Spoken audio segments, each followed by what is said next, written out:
Okay. We'll call the meeting to order for the City of Saratoga Springs, Tuesday, September 7th, 2021 at 6:08 p.m. Present tonight, we have Councilman Podeska, Councilman Wilden, Councilman Porter, and Councilman Karn. Councilman McCombers asked to be excused this evening. Councilman Podeska, will you lead us in our invocation? Councilman Wilden, will you lead us in our pledge? Yes.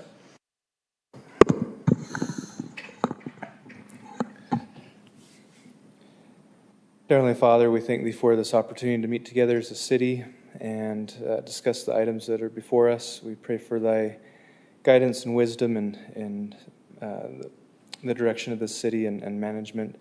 We're grateful for all of those that are here to serve and to support, and for their expertise and knowledge. We're also grateful for this opportunity to serve the community and pray that we'll continue to do so in accordance to their desires. And we thank Thee for this building to be able to meet in, and for this great city that we live in. And we say these things in the name of Thy Son, Jesus Christ. Amen. Please rise and repeat the pledge with me. I pledge Allegiance to the flag of the United States of America and to the republic for which it stands, one nation under God, indivisible, with liberty and justice for all.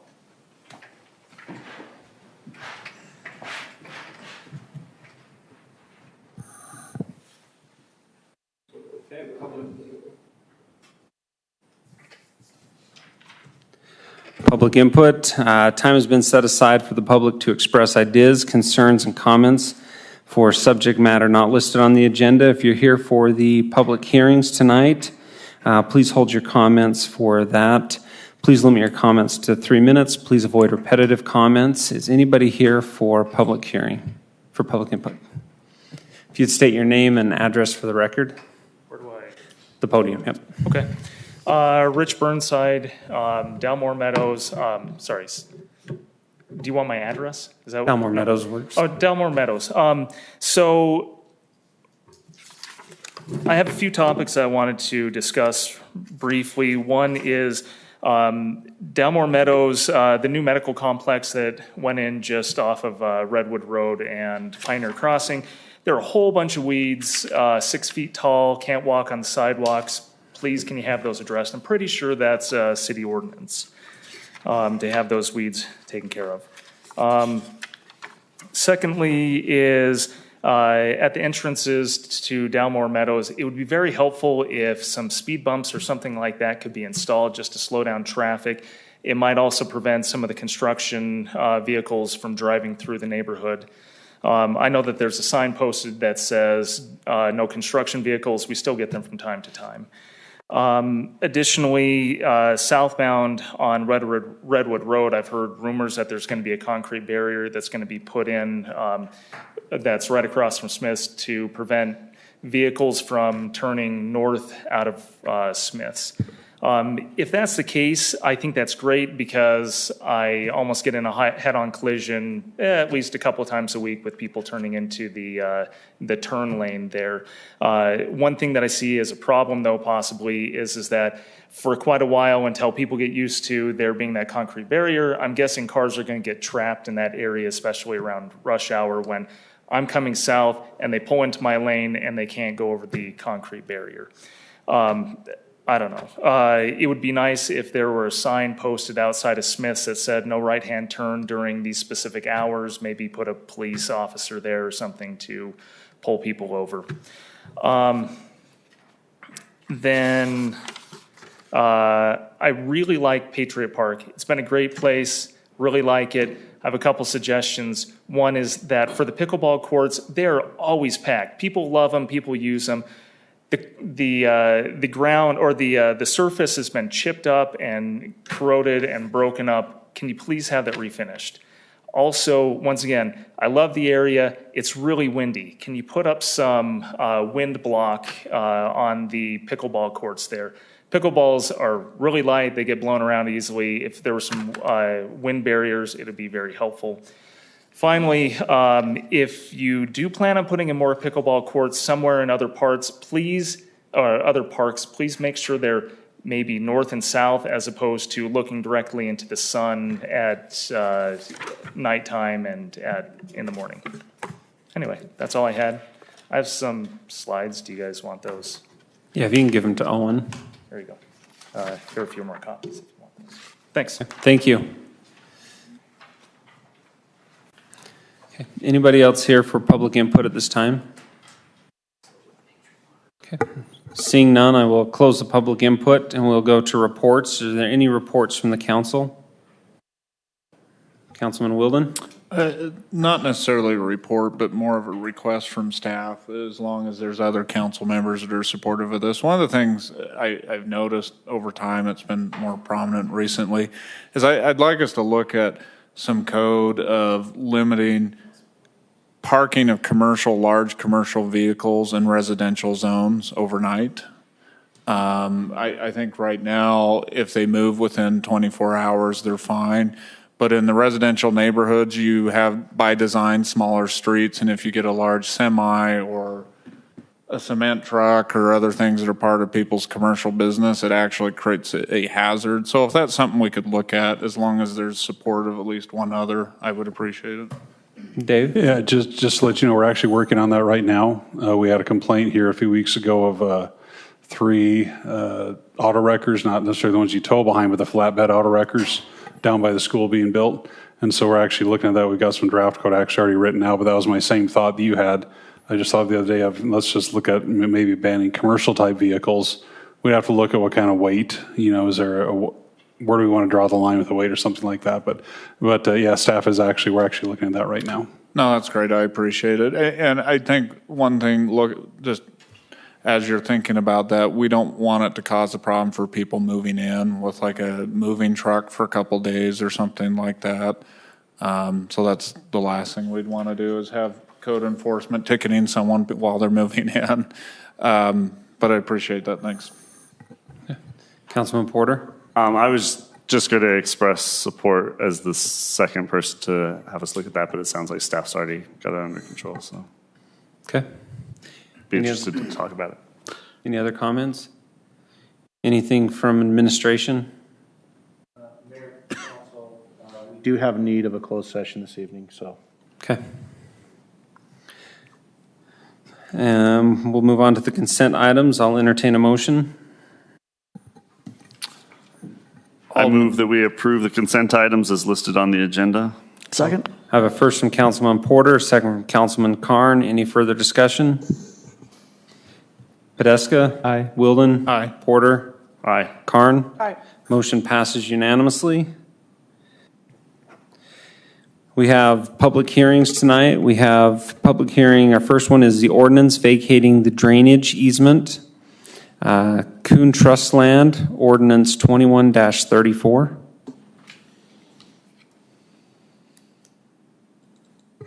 Mayor and Council, this is just to correct some easements down near the new secondary water pond that's being constructed. So obviously, things have changed over time, but it's just correcting some of those easements down in that area. Any questions from the council? Okay, we'll open this up to public hearing. Is anybody here for the public hearing of the ordinance vacating the drainage easements on the Coon Trust Land? If so, please state your name and address for the record. Please avoid repetitive comments. Please be respectful in your comments, and please limit your comments to 3 minutes. Anybody here for this public hearing? Okay, seeing none, I will close the public hearing. Any comments from the council on that? Councilman Podeska? I was just wondering if there's any comments submitted online. Owen, do we have anything online? Okay. Perfect. I will entertain a motion. I move to approve public hearing item number 1 dated today with staff findings and conditions. I'll second. Okay, I have a first from Councilman Podeska, a second from Councilman Wilden. Any further discussion? Councilman Carn? Aye. Porter? Aye. Wilden? Aye. Podeska? Aye. Motion passes unanimously. We have the Public hearing for the Willow Creek Broadhead Annexation, Ordinance 21-36.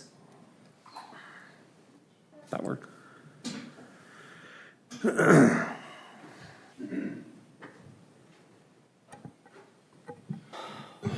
Mayor and Council, this is a request tonight to annex property, approximately 1850 East, 145 North. You looked at this not long ago to accept the petition application. Now this is the formal acceptance or approval, should you see fit to annex the property.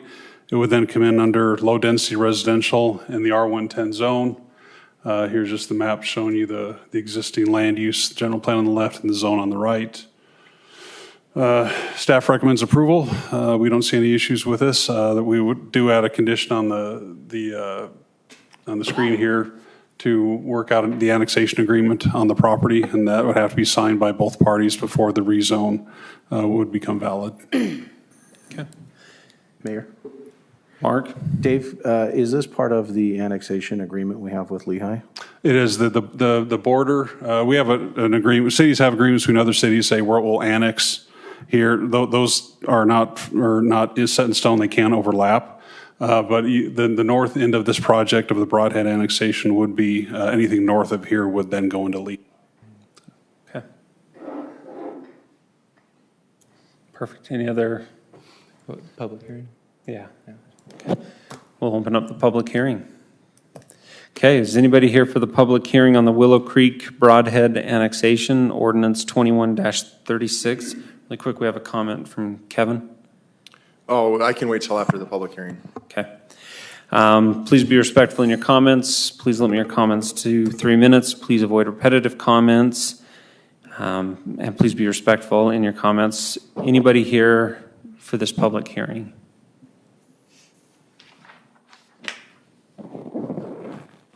Okay. Seeing none. Owen, was anything sent in? Okay. We will close the public hearing. Are there comments or questions from the council? Is the applicant here? Is the applicant here? Back. Do you have anything you'd like to add, or?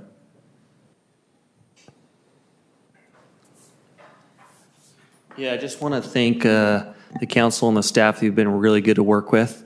This piece was a little bit difficult to kind of figure out. We wanted to have kind of a rough idea of how we were going to have a road layout, just because we understand the city's trying to limit access onto 145.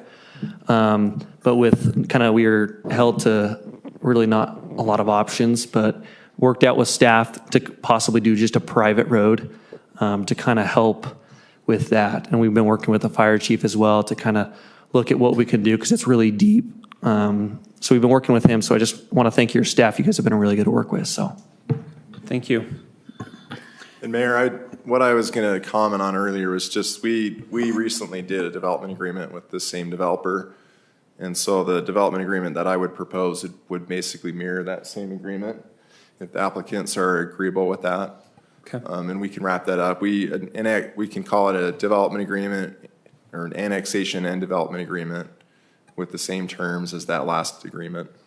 Okay. Sounds good. Okay. With that, I will open it for a motion. I move that we approve public hearing item 2, dated today with any staff findings and conditions. I have a first from Councilman Porter. I'll second it, but I have some questions. Okay. We have a second from Councilman Karn. Because you didn't let me ask him. Sorry, you didn't speak fast enough. That's right. Dave, I know this is just the annexation piece tonight, but have we seen a concept plan at all for this? Yeah, it's just that we have. Yeah, we've had a concept plan that came in with this. It's the school to the west just kind of threw a wrench in how this property now develops, because it's Lehigh to the north, and we have standards of separation of roads, of separation from intersections. So, yeah, we're trying the best we can to make this work out here. It could be a private road that goes through there. Again, concept plans, it's not in your packet, but there's not a whole lot of ways we can design this property space. Going to have some sort of right-of-way, public or private, however we can work it out, running to the north. That's about it. And I expressed this earlier today, my biggest concern is the traffic patterns in the morning with that school. I think it's going to make it very difficult to get in and out of that neighborhood until that north road comes through in Lehigh technically. I don't know frankly what to do about it, so I just, hopefully we can continue to work with the school and improve those traffic patterns there. Yeah, we'll get some layout as best we can there. Yeah. Mayor, if I could, I do want to comment on that, and thank you for bringing this up. This is one of the types of items that when we meet with Lehigh on a regular basis, we discuss these types of issues with them on connectivity and how to serve and how to have those connecting neighborhoods even through our city. So this is something that we've talked with them in the past, and we'll continue to look at this issue as it moves forward. Thank you. Okay. I'll restate my motion. Okay. I will accept a restated motion. All right, do we need, may I? Yes. Mayor? Kevin, were you asking for us in our motion to include a condition about a annexation agreement, or is that just FYI that you were sharing with us? Yeah, that would be the request is, as a condition of the approval of the annexation, that the parties enter into the same, basically the same form of development agreement that we entered on the previous application. All right. My modify condition 1 to reflect the similar annexation agreement as to previous development. And modified second. Modified first, modified second. Any further comments? Good thing I was here. Yes. Okay. Councilman Podeska. Aye. Karn. Aye. Wilden. Aye. Porter. Aye. Motion passes unanimously. Okay, we have, get some of these mics off. We have the business item 1 with the petition for disconnect for Scott McLaughlin, ordinance 21-37. Is that you, Kevin? That is me again. Well, not again, but Mayor and Council, this was continued from the August 3rd meeting where we had a public hearing on this disconnection. In that meeting, I went over the basic requirements for a disconnection. We opened it for public comment. We also heard from the applicant on this disconnection request. As part of the process for a disconnection, there's a number of criteria that a court would consider as far as the viability of that disconnection. We have asked the council to look at that criteria.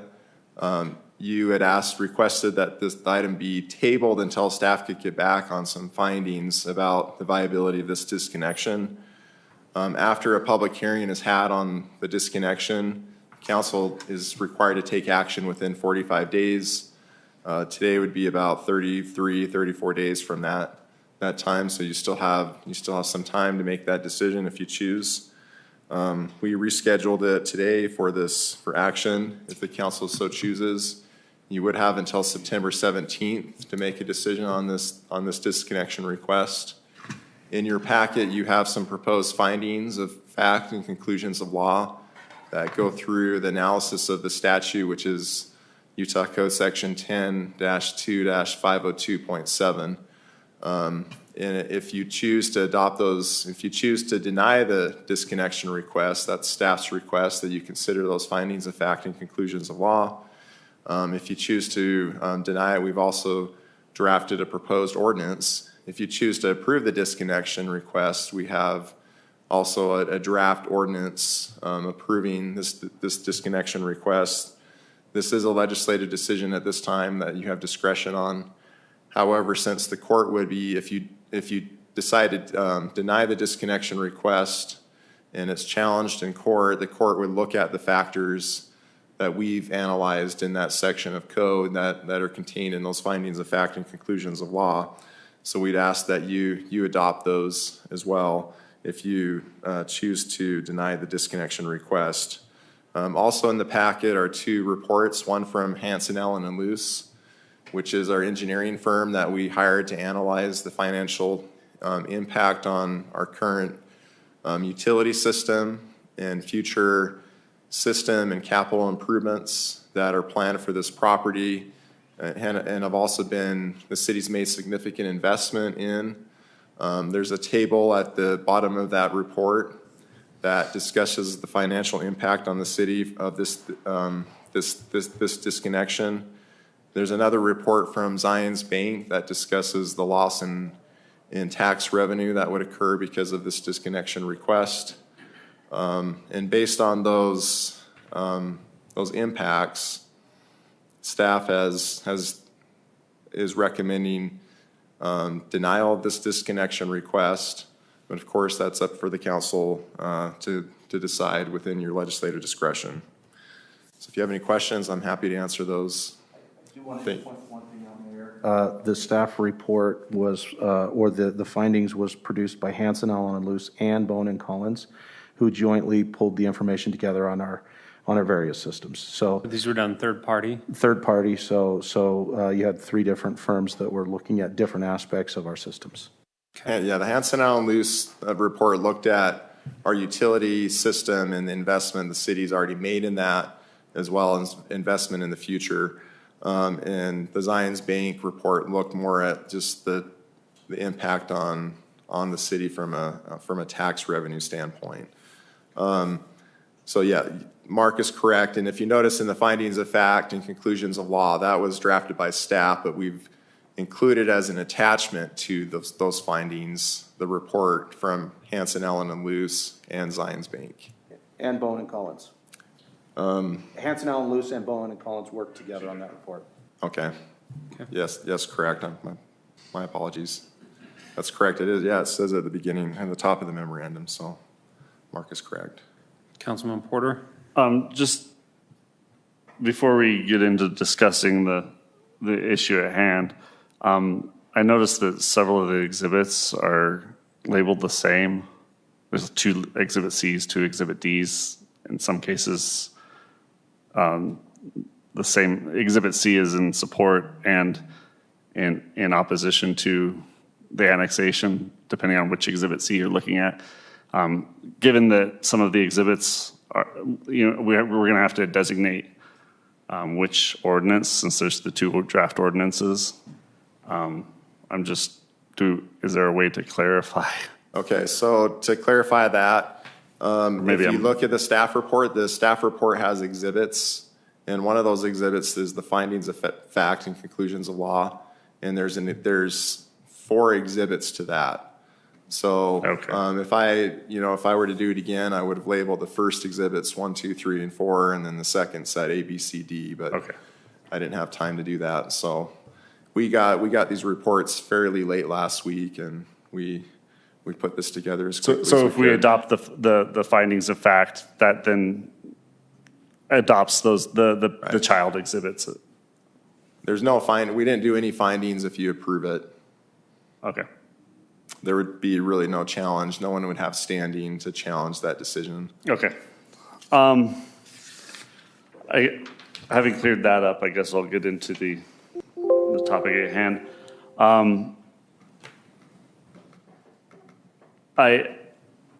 Having looked through the reports from Hanson, Allen, Luce, and Bone and Collins, as well as staff, there seems to be a significant detriment to the residents of Saratoga Springs. If we were to detach this property, we've invested a significant amount of money in infrastructure to service this property. And so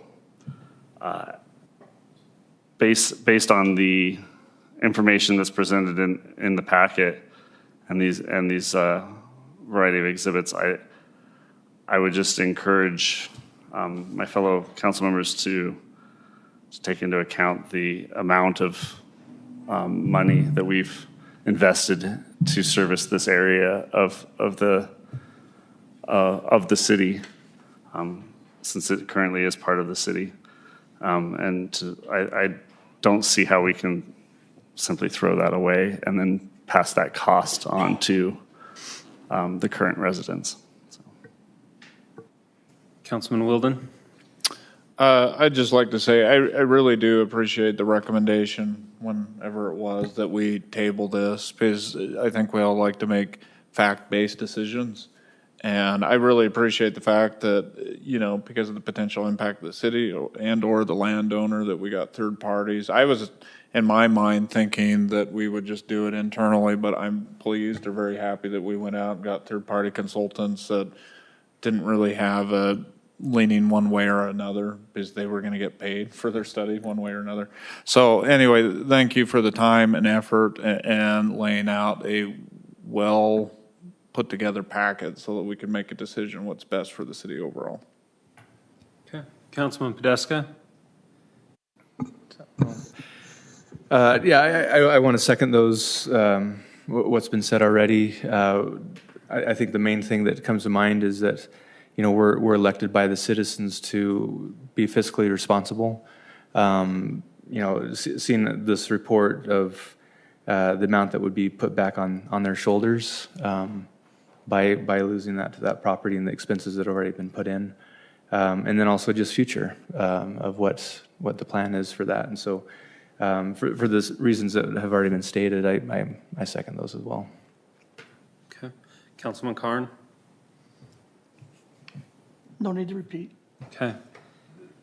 This is not a public hearing. I will entertain a motion if there's no further comments. I move that we approve the ordinance contained in, I'm sorry, I'm scrolling back up. You want option 3? Option 3, the Exhibit C, the ordinance, I guess it's 2137 either way, right? Yeah, I would just say the ordinance decline or denying the disconnection request. An ordinance denying the disconnection request of Scott McLaughlin, as shown in our packet with all supporting documents, including the findings of fact and conclusions of law, and their supporting documents. Okay, I have a first from Councilman Porter. Can I Yeah. second, and then I'll go back? Can I have a second from Councilman Wilden? Can I suggest that we amend it to vote to deny versus vote to approve the denial, just so it's clear? We have to approve this ordinance. We can't deny it. Well, if we just deny it, there's no supporting documentation to why we denied it as part of. Is that what you were saying, Kevin? That's why he asked I think either way is fine. I think we can clarify in the minutes. Your vote could be to deny the disconnection request and adopt the ordinance denying the disconnection request and the findings of fact. That's just a little bit More clear. I was getting a little bit lost. Right. It's just because there are reasons why, and we want that documented. We need to adopt an ordinance which contains those reasons. If we just simply deny it, then there's nothing left over. We're saying the same thing. So Right. We'll move on. Okay, so I have a first from Councilman Porter, second from Councilman Wilden. Any further discussion on the motion? Can I make one request? I just noticed as Mark pointed that out, we didn't refer to that report, even though it's authored by both parties. We just said Hanson, Allen, Luce report in the findings of fact. Okay. If you can add Bowen and Collins to that, and we'll amend that. Amending to add a reference to Bowen and Collins and their reporting in the findings. The findings. Second. Okay, I have a amended first and amended second. Any further discussion on the motion? Councilman Carn? Aye. Porter? Aye. Wilden? Aye. Podeska? Aye. Motion passes unanimously. We have business item 2, the petition for disconnect Banana Point LLC and Cliff Lake LLC ordinance 21-38. So Mayor and Council, just to the south of this property, south of Pioneer Crossing, it contains additional property that has also requested a disconnect. And you had the public hearing on August 3rd, of course, for this same item. This property is owned by Banana Point LLC and Cliff Lake LLC, and it contains about 118 acres. And similar to the McLaughlin property, we had Hanson, Allen and Luce, and Bowen and Collins analyze the impact on our utility system and the current investment that the city has already made. And it turns out that was a significant investment. We also had Zions Bank look at this as far as the tax impact, and that was significant. One thing that is different about the findings of fact and conclusions of law, there's an analysis of this property and the impact. One of the factors of the viability of the disconnection is the impact on the zoning in the property. And we drafted the findings of fact to basically analyze that aspect of it. And because of the properties that have been zoned or planned in the general plan for similar uses and that support the residential uses in this area, staff made a proposed finding that this would have a significant impact on the city zoning. And I believe actually Zions Bank also analyzed that. So you have those proposed findings of fact and conclusions of law in the packet, similar to the McLaughlin report. If you can add that, Bowen and Collins also drafted the disconnection engineering report or co-authored that with Hanson and Allen Luce. We can add that to the findings. But any other questions, I'm happy to answer those. Okay. I would just say if you could copy and paste my prior comments under the minutes from the last one to this one, thanks to staff. Any Councilman For Carn? me, for both of these, and I'll just speak to this one because we already voted, but I do appreciate the Zions report because it really shows, we see the cost to the city by walking away from this property of what we spent today. But the Zions report really shows us what our opportunity cost loss is here. And it's huge. I can't support that at all. I mean, it's in the millions to walk away today. And even more over 20 years. Do I get to do it again? Yeah, you bet. I move that we adopt the ordinance denying the request for disconnection of approximately 118.98 acres of property filed by Banana Point LLC and Cliff Lake LLC with all supporting documentation, including a modification to the findings to include Bowen and Collins, a reference to their work. Okay, I have a first from Councilman Porter. I'll second. Second from Councilman Podeska. Any further discussion on the motion? Kevin, are we good Yeah. on the motion? Okay. Councilman Carn? Aye. Porter? Aye. Wilden? Aye. Podeska? Aye. Motion passes unanimously. We're going to move item 4 up. The Wander Village Plan 2, Oakwood Homes applicant, Pony Express and Redwood Road, Ordinance 21-40.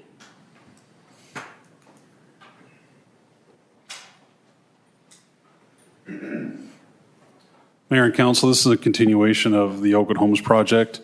Village Plan 1 is fairly close to being built out, or at least approved for build out, plat-wise. The next project now will be Village Plan 2, which is the project that runs along Redwood Road, as you can see in the map identified in the blue property. Just some basics of the project. We're at 73 acres. They're proposing 394 ERUs. The community plan allows them to go up to 490 in this village plan. They are not utilizing all that density.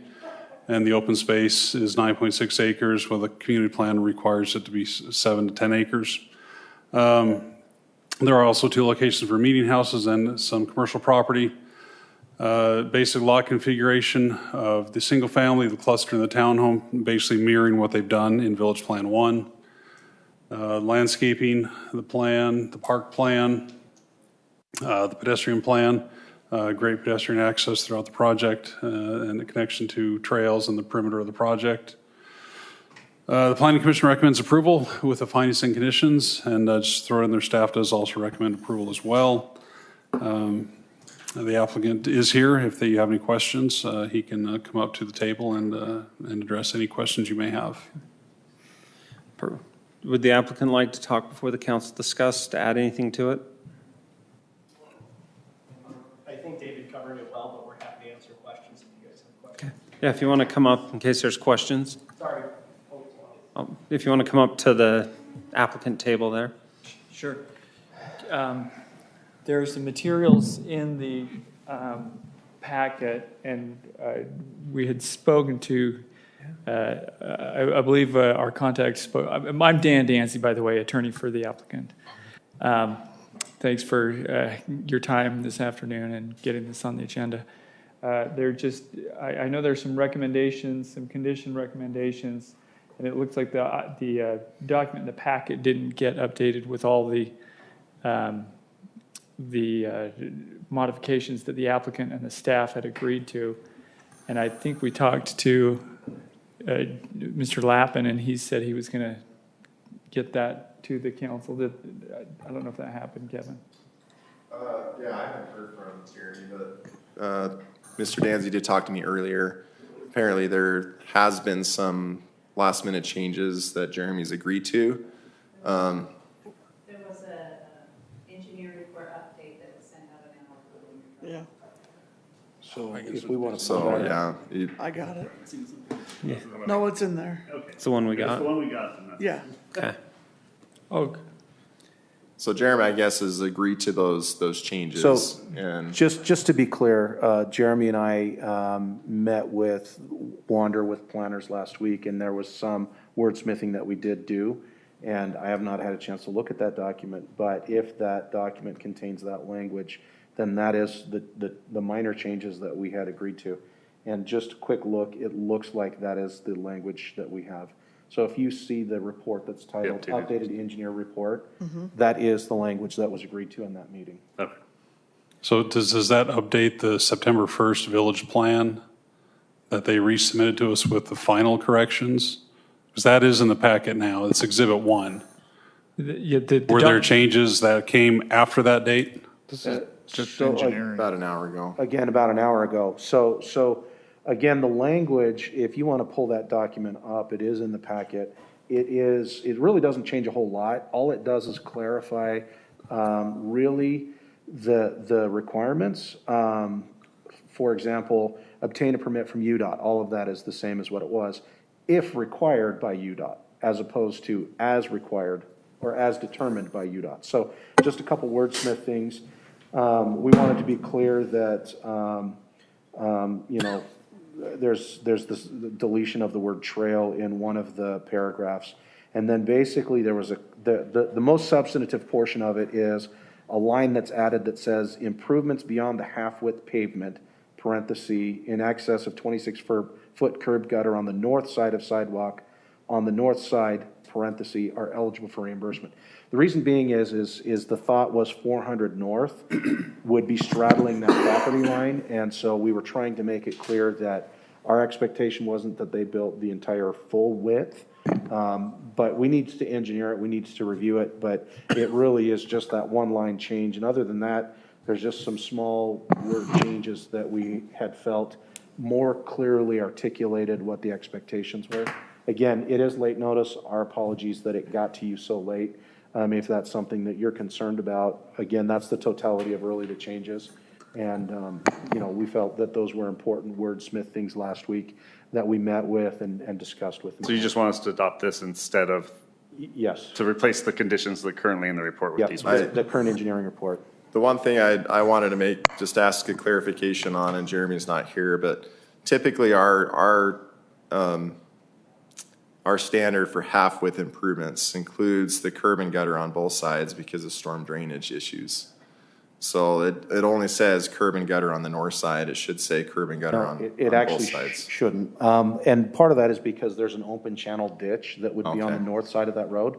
And so again, we still don't have the full engineering, but this was one of those things that it's not designed yet. And if it's mandatory and if it's necessary, then obviously that's something that we need to consider.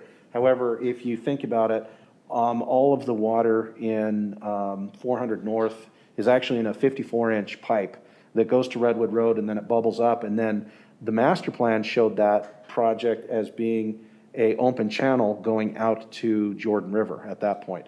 And their desire and our desire is to try and keep that channelized. We do have to extend that pipe, and we'd agreed to reimburse them for some of the pipe costs that get it out of the roadway. because of the way that the road lines up right on the property boundaries, if you think of that 400 North Redwood Road intersection. But then we want it to remain that open channel, and that's the desire of both parties, is to keep that open channeled out. And so again, on this particular issue, Kevin's right, it is our typical cross-section, but in this case, it would just be, you know, draining off into that channel. So again, until we've got engineering, we felt like this would give us direction to move forward on, and we both understand that when we get the engineering, we'll be able to make some of these final decisions. Okay. Any other questions? Thank you, Kevin. Yeah, I do. I guess it's not a question. We just had our meeting recently with the Alpine School District. They're constantly looking for property out here. I don't believe you have. They have one. Is there a school? Is there a school in the first village? Not in this village. It's But you have identified a spot within the development. It will be the third village. Okay, that's fine. I just know that they're always asking, you know, make sure you talk to developers because we want to work with them to secure land. So if you've already taken care of that, then that's great. My understanding, and somebody can correct me if I'm wrong back there, but it's across Riverside Drive. Okay, just on the far side. Okay. To the east of Riverside Drive. Well, thanks for solving the problem before it even happened. So. And Mayor and Council, I apologize if I've misspoken on anything. Again, our intent was to try and clarify the engineering language, and I was more passenger on the trip, but it was something that we felt was an appropriate change. Okay. Councilman Mark, Carn? my question's around 400 North. The applicant, you don't own anything north of 400 North, right? Above this village plan, north of this village plan? We're under contract to purchase a portion of 400 North, but just a small strip that's adjacent to Riverside Drive. On the other side of the road, the property that we're under contract to purchase does go considerably. It goes all the way to Pioneer Crossing. Yeah, all the way to Pioneer So Crossing. does 400 North get put in as part of this village plan?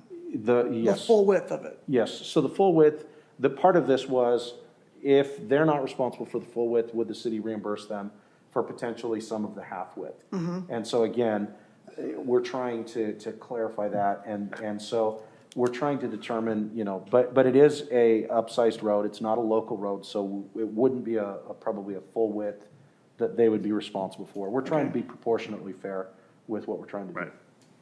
I think we might have to pay that with, correct, there's two markers. Well, actually, 29.5, is it not? well, again, it's a much wider cross-section, and so we went with standard road cross-section is what they would have had to build. And then the upsize. We'll reimburse them for anything that we upsize. The standard though for a local is 29.5 feet, not 26 feet, Asphalt. right, for the asphalt. Dan, is that correct? I think Jeremy got that incorrect. Local road. A local road would have two 14.5-foot lanes, so 29 feet of asphalt. Okay, so then The 26 is our old standard. Jeremy and I were talking the 26 foot. So you're saying our local standard is 29 now? Yeah. Could we just remove the feet and say more Local than standard. half of the existing standard For local road. for the I wouldn't even say local Again, road, for the. My apologies. If it's 29, it should be whatever the local standard is, because that's what we would require. Can I ask? Yeah, Is it my turn? To answer that question, you can just reference the adopted standards for local road. And when you build a road, you can't short the asphalt, and so whatever our local standard is for that asphalt is what we were discussing. Right. So again, you know, if Jeremy and I misspoke in that meeting, that was a faux pas on our part. Councilman Carn, do you have any other? No, I just wanted to find out about that road. Perfect. Councilman Wilden? So just on the wording, Mark, or anyone that can help me with this, we're saying on the north side, there's not curb and gutter because there's like an open ditch, Potentially, yes. potentially. It could get filled in, and that's part of what the applicant needs to analyze is it better for them to bury the pipe and put the pipe under the roadway, or is it better for it to remain an open ditch? And, you know, all signs lead to believe that the open ditch is the better decision. So the way it's written, it's saying if they, not that they're just going to go out and spend money just for fun, if they do, great, but if it's in excess of half of the standard local road width, curb and gutter on the north side and sidewalk on the north side. So if they do any of those three, we're saying we're reimbursing. They'd be eligible for reimbursement. Okay.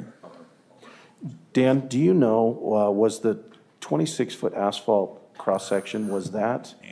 When did that standard change?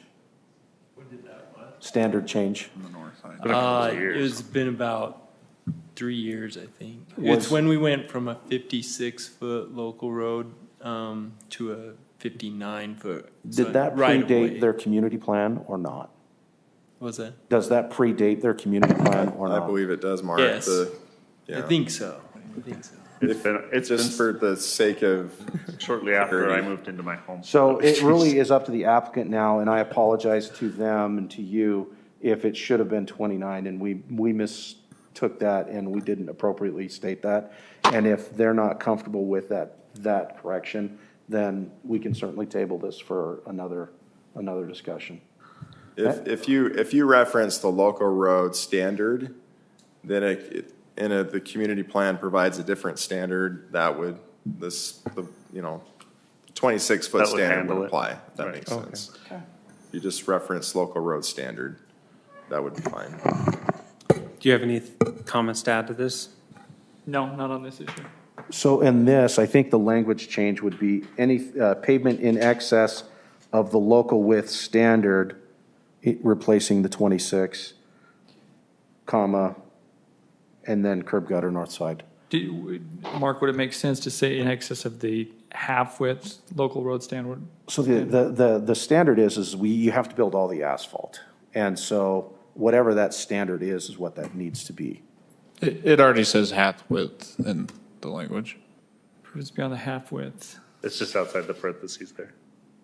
It basically is us reimbursing you for extra pavement beyond that and the northern improvements if they become necessary.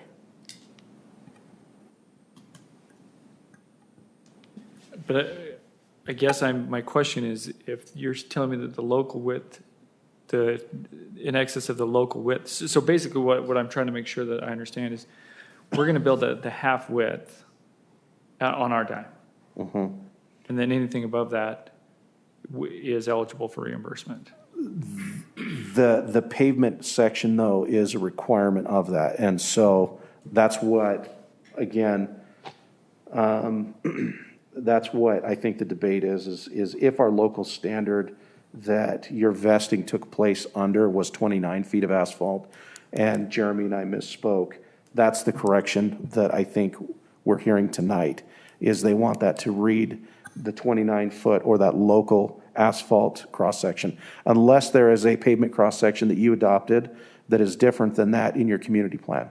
Is that what you've got? You're asking about reimbursement, right? If you build the 29-foot right-of-way, do we reimburse you for 14 and a half feet of that asphalt? Beyond that. Well, it's not even that, because you can't build half a road and have it function. Yeah. So basically, so this comes down to an interpretation of half width, and there's an advisory opinion I can refer Dan to that discusses that and says the full pavement width, because the full pavement width is exactly what is needed to address the impacts of their project. You have to have the ability for cars to travel on both sides of the road, for parking, for a fire apparatus, a fire truck to be able to have safe access through that road, and that's why it's a lawful exaction to require the full asphalt width, as long as it doesn't go beyond the standard for a local road.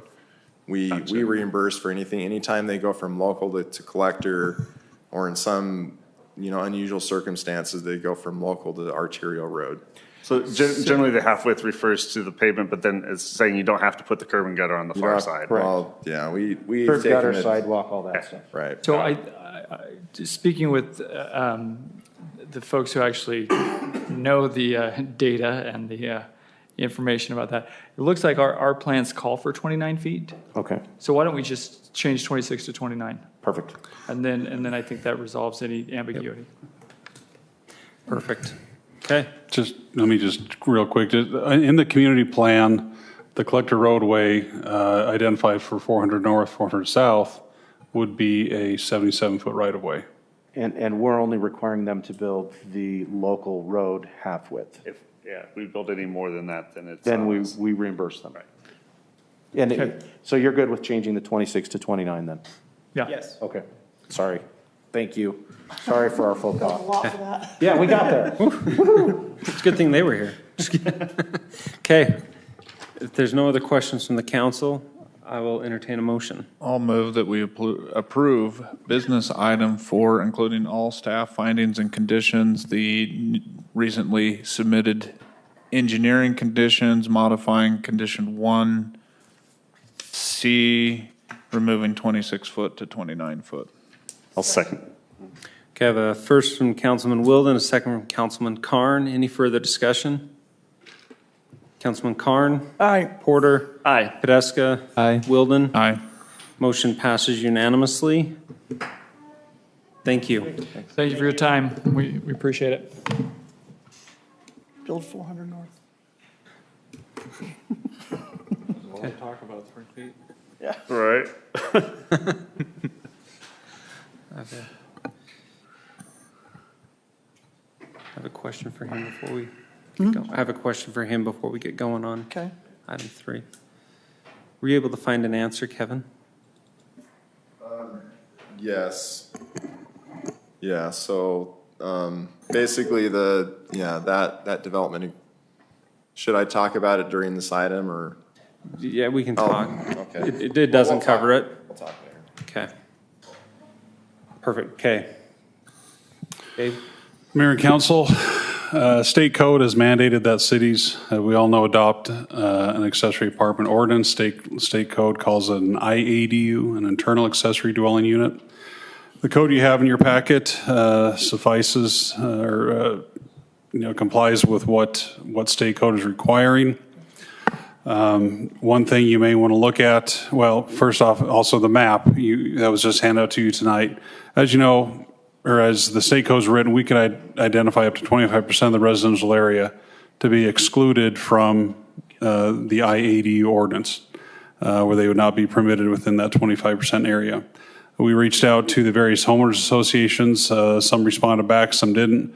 We did get some last minute requests today to be included on the map. You can see that now.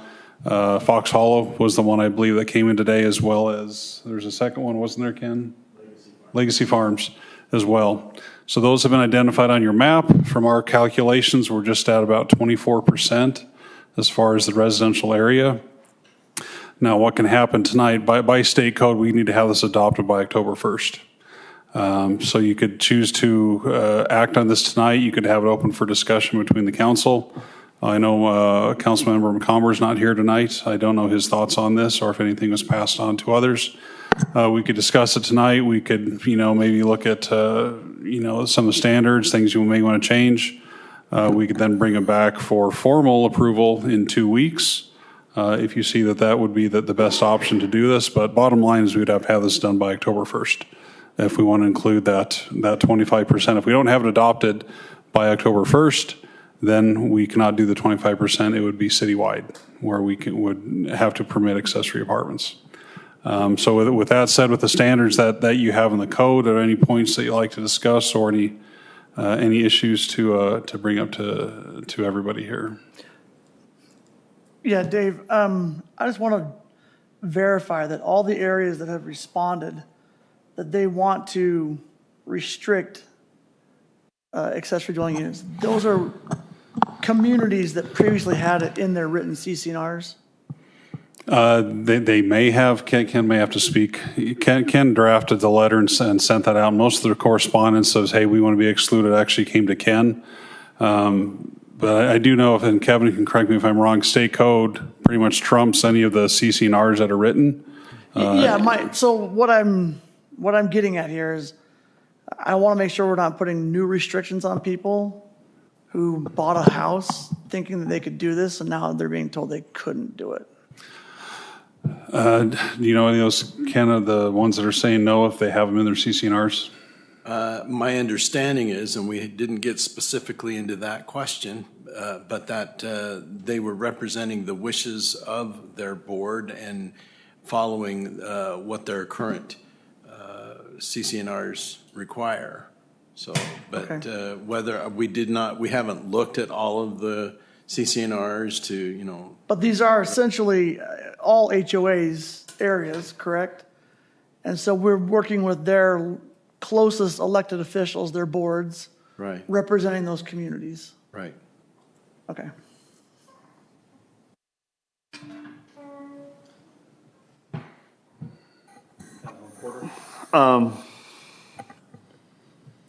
Yeah, so Councilman Carn's question to me really comes into effect, especially regarding the villages. I mean, most of these other Harvest Hills, Harbor Bay, Hillside Ridge, Legacy Farms is more recent, but is basically completed. They're all built out, so people bought there kind of expecting a certain thing. Whereas the villages, some of it's built out, and I don't know what the percentage they're at currently is, but there's a significant portion that remains to be built. So people, you know, so if their CCNRs already prohibit it, it's easier for me to say, fine, you know, that's what the CCNRs would have said anyway. You would have been moving into that. But to impose a restriction on these new homes that haven't even been built yet, because somebody said we want this. We've never taken the time or the effort to pass it as a CCNR. We can't prove that anybody other than the 5 people sitting in this room. I understand, you know, I've sat on a board. I understand that they are really close and that they do their best to represent, but I also understand that sometimes CCNRs require that something like this be passed by the body of the membership rather than just the board. So I would be interested specifically with the villages to know what their CCNRs say. These other ones have already basically been built out, and so I don't necessarily see that as much of a change. But so my preference to what you talked about is to treat tonight as more of a work session to go over this, to talk about it, see what we want to change. I don't know that I'm ready to move on this. I'd prefer to move on it next meeting prior to, we have one more meeting this month. So on a couple of these, I think we also will want to make an adjustment. To your point, for example, Legacy Farms, any of the multifamily product is already precluded from the IAD, the ordinance. 6,000 square foot lot. Yes, 6,000 square foot lots. So again, I think this map is capturing the totality of the subdivision, but they're already not allowed in 50% of Legacy Farms by area.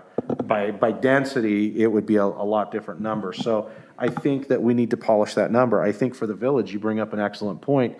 You may want to say any recorded plats within the villages, because there's that expectation of that. Again, you've got everything that's above Foothill Boulevard that is not recorded, and so maybe that's a distinction. So again, there's ways that you might be able to strategically approach that, and have that equity argument.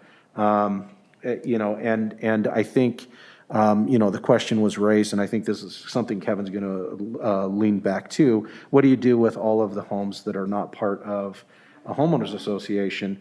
How do we look at their wishes and desires for their properties? Again, we were selectively trying to find groups that had these ordinances in place, that had these restrictions, that basically had that arrangement that said, hey, you're buying this and knowing this, and here's how it's been disclosed to you. So again, I think that there's this bigger discussion. So to that end, didn't everybody who bought in a single family residential R1 zone have a right or expectation 20 years ago, 10 years ago? That there would be no accessory Yeah, dwelling so units? how are we, reaching out to them? I mean, it's great we've talked to the HOAs, but what about the rest of the residents that we represent? And I think that is a valid point. I mean, I can't speak for those that have been here 10 or, well, I've been in the city for 10 years, but I have, you know, I've been in my home for 6 years. I bought it with the expectation that specifically outside of an HOA, and I knew that there was risk that came along with that. The trouble I see with, I understand the mayor's point of view. Some people very much bought out here with the expectation that the city prohibits this. This is the way that it's going to be. You know, I'm protected, and then the state came along and changed the rules. Mm-hmm. But I mean, you know, whether it's, you know, whether it's Aspen Hills that's been around for, you know, more than a decade, whether it's Sunrise Meadows has been around for 20 plus years, whether it's, I think at some point we can't get everybody under the umbrella. And so I want to be equitable. Honestly, you know, from an equity standpoint, I just prefer that it was a citywide, it's allowed. I don't think it's going to be as big an issue, but I understand that there are some people who bought with a codified expectation. And so I understand the desire of some members to protect that codified, that codified protection. But I honestly, you know, it becomes very, you know, you're splitting the baby here. And it comes at some point, if we start wanting to include so much, I'm just going to flop all the way over to let's just allow it citywide and let the chips fall where they may, because I know that there's been a lot of hyperbole around this, but I don't think we're going to see much more than 10 or 15% adoption, even at max build out. So what I'm understanding is 6,000 square foot lots, there's no basement apartments. So to keep single family residents, like the residents have asked us to do in Prop 6 and different things, we need to start only approving 6,000 square foot lots, because every 10,000 square foot lot that becomes a duplex becomes a 5,000 square foot home. You mean 5,999 feet? Yeah, I'm just saying, it just. So that's one way of looking at it. And it poses a very interesting question, because again, even if it is an allowed thing, they still have to meet the parking. They still have to meet some of these other requirements. But they don't. I mean, Facebook's got tons of them. Cars getting hit, mirrors taken off because roads are congested, garages are full, driveways are full. Right. Are we going to hire another code enforcement? Well, therein is the beauty that we have the option to, as Councilmember Porter pointed out, you can exempt up to this 25% number. And so, again, as a council, we do need an ordinance in place prior to October. So, again, if there's things that you would like us to look at, we'd happily do it. Again, to you know, the broader point of the assumption that all homes built prior to this had that expectation. Yeah, the state destroyed that expectation. We don't have the ability to carve out more than that 25%. And we were trying to look for a methodology that it was in a CCNR, it was being enforced, it was something that had those bumpers around it. And to the mayor's point, there's people that have violated, you know, this provision of code anyway. And so it's a difficult spot. We are forced to comply. And we'd love any direction that you can give us on how you want us to try and make this Solomon's decision. I feel like when we, Mayor, you may have been gone, but when we originally talked about it, it's, hey, we would start with the HOAs because they have an organized body and the oldest HOAs, and then the older neighborhoods going from there. I don't know how, honestly, you get feedback from the older neighborhoods, but that aren't represented by that aren't represented. I don't have an answer to that. That's what we talked about. Good luck. I don't know. I don't have an answer for you on that. One thing I'm not sure, I haven't been involved with this as much. It's been Fred in my office, but one thing we didn't really look into, I'm presuming we didn't look at this, is some of these neighborhoods actually do have CCNRs, but they don't have HOAs. So for instance, the Benches has some design guidelines that were adopted by ordinance or by a development agreement. There could also, in fact, most of these non-HOA projects do have CCNRs. It's just the enforcement aspect of it is really tough. Pointless. But they do, that is not, I wouldn't say most, but it's not unheard of that they have CCNRs in place without an HOA. I would say, though, to Councilman Porter's previous comment, not that about looking at the individual CCNRs, not that I disagree, but I kind of do. Because you have an elected board, like, so certain HOAs like Harvest Hills, the CCNRs are not great, and they've gone through and modified them, and it's nearing finalization. So you have a group of 5 there in Fox Hollow. I don't know, however many, 5 or 7, that whether or not the people agree with them, they are elected by those people to represent them. I do like the suggestion if in the villages there's not approved village plans. Sorry, that's not the right terminology because this isn't a community plan. If there's not recorded plats. Yeah, not plot. Yeah, plats. I think that kind of makes sense because you don't even have anything technically truly vested there other than a zone. But some of these older neighborhoods like Harvest or Saratoga Hills or some of these others, maybe not Saratoga Hills, I don't know it super well, but SSD, certain parts of it, the roads are smaller, and Harvest Hills, the roads are smaller. Some of the other old, like, I was going to say Lake Mountain, but they have pretty large roads. But anyway, the case in point is you add more congestion there. Whether or not the CCNRs say that you can do it, they were not designed for that capacity, nor were they designed to have a commercial truck parked there overnight. And part of what we saw was some HOAs said, yeah, we're good with adding this. And so, again, you know, they're speaking on behalf of their people, and okay, great, that's a decision as well. So no, and I want to clarify. Fight. Just because I agree that you know, the boards are the best representative. They're doing a great job representing the homeowners, and they may say this is what people want. However, like the example I was trying to use and probably just didn't explain very well, in my previous HOA, in order to pass something like this, a prohibition on renting out a basement or something like that, it required not the board but the entire body to approve that. So in that case, you know, the board can, it's a great resource to ask people, you know, what is this, but the board doesn't have the authority to prohibit this if it doesn't already exist in the CCNR. Got a lot of experience here. Typically, a CCNR is going to require a supermajority of resident votes to be modified. 2/3. 2/3, yeah. And so this may have been brought up several times and rejected. And failed. Yep. And we're going to impose it on them. Well, the other thing I wanted to find out, and I'm going to pick on Legacy Farms as an example because they're a newer community. Are they resident-controlled board or are they developer-controlled board? They are resident. I'm getting a nod from the peanut gallery. Because oftentimes, so oftentimes developer-controlled boards will make decisions that the residents don't necessarily agree with.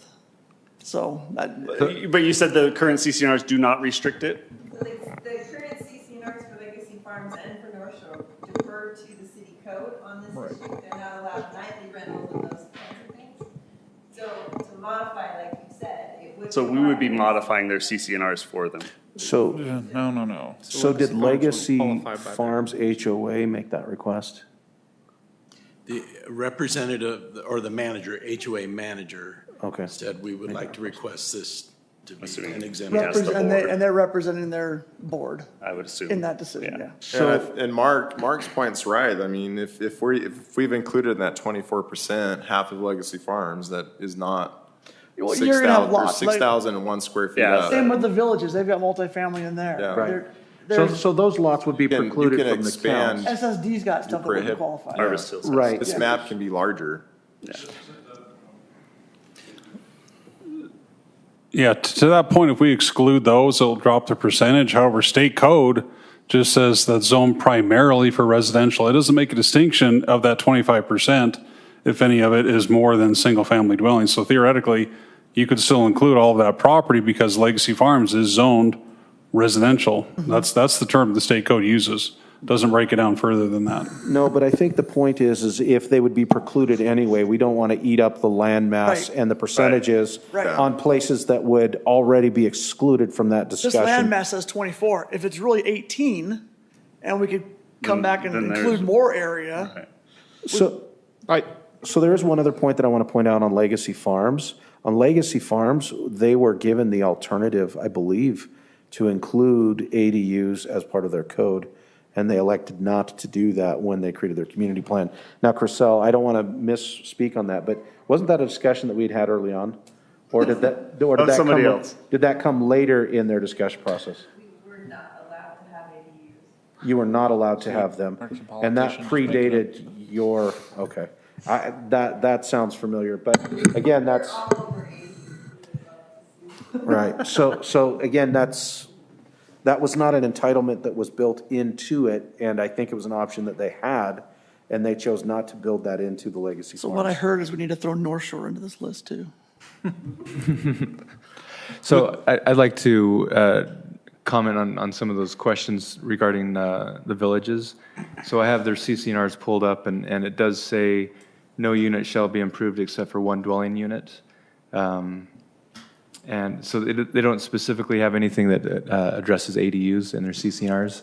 But they do. But it But has. they do in that statement. Yeah, That statement So all of the villages, that entire, yeah. would have would have restricted it.